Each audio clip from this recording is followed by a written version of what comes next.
और ख़बर आप तक पहुंचाएंगे रहीम यार खान से, जहां मोटरवे M5 पर एम्बुलेंस बस में जा घुसी। हादसे में 4 अफराद जाँ बहक और 3 अफराद जख्मी हो गए। रेस्क्यू हुकाम के मुताबिक हादसा धुंध के बायस पेश आया। एम्बुलेंस ने बस को पीछे से टक्कर मारी, जिसके बायस एम्बुलेंस मुकम्मल तौर पर तबाह हो गई है।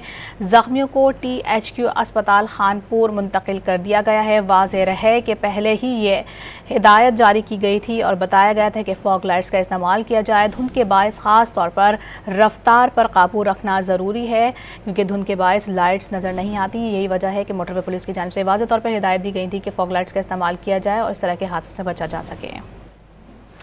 और आपको बता रहे हैं, ये अफसोसनाक हादसा पेश आया है रहीम यार खान में मोटरवे M5 पर, जहां पर एम्बुलेंस बस से जा टकराई है। हादसे के नतीजे में 4 अफराद मौके पर ही जाँ बहक हुए हैं, जबकि 3 अफराद के शदीद होने की इत्तलात हैं, जिन्हें फौरी तौर पर अस्पताल मुंतकिल किया गया है। आपको बता रहे हैं कि रेस्क्यू हुकाम का यह बताना है कि यह हादसा धुंध के बायस पेश आया है। एम्बुलेंस ने बस को पीछे से टक्कर मारी, जिसके नतीजे में 4 अफराद जाँ बहक और 3 जख्मी हुए।